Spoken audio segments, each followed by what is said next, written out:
सभी सनातनी को मेरा पुरस्कार। अभी महाकुंभ समाप्त हुआ है और अब 66 करोड़ लोग वहां से स्नान करके आए हैं। मेरा एक परम कर्तव्य बनता है कि सब 66 करोड़ लोग सोच रहे हैं कि उनके सारे पाप धुल गए, तो ऐसा कुछ भी नहीं है। वेदों पुराणों में लिखा है, शास्त्रों में लिखा हुआ है कि वही पाप धुलते हैं जो पाप आप अनजाने में किए हैं, गंगा स्नान से, संगम स्नान से।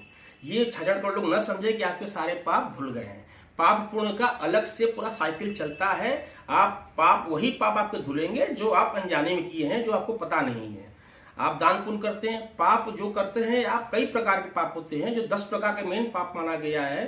3 पाप मानसिक, 3 पाप कायिक, 4 पाप वाचिक। मानसिक से जो मन से हम पाप करते हैं, मन से पाप क्या करते हैं, जो मन में सोचते हैं, दूसरों का धन हड़प लेना, दूसरों के बारे में बुरा सोचना, मिथ्या बातों करना, ये 3 आपका मानसिक पाप हो गया। अब हो गया कायिक पाप, जो कार्य कर रहे हैं, दूसरे का सामान बिना उससे पूछे ले लेना, और उसको पर स्त्री गमन और व्यर्थ की हिंसा करना। जहां पर हिंसा कर रहे हैं वहां भी हिंसा कर रहे हैं, ये 3 आपका कायिक पाप हो गया।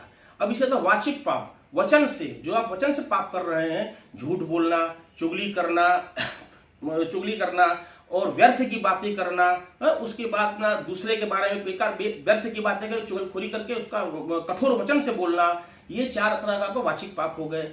अब ये आपका 10 पाप कर रहे हैं, आप कितनों पुण्य कर लीजिए, इस 10 पापों से आपको प्रायश्चित नहीं मिल सकता है। आप सोचते हैं कि हम पाप करें, मैं सोच रहा कौन देख रहा है, ऐसा कुछ नहीं है।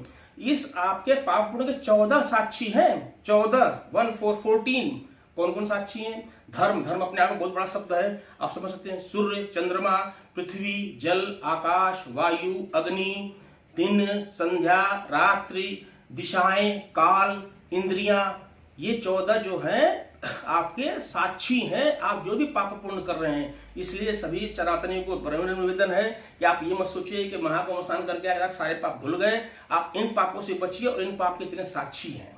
नमस्कार।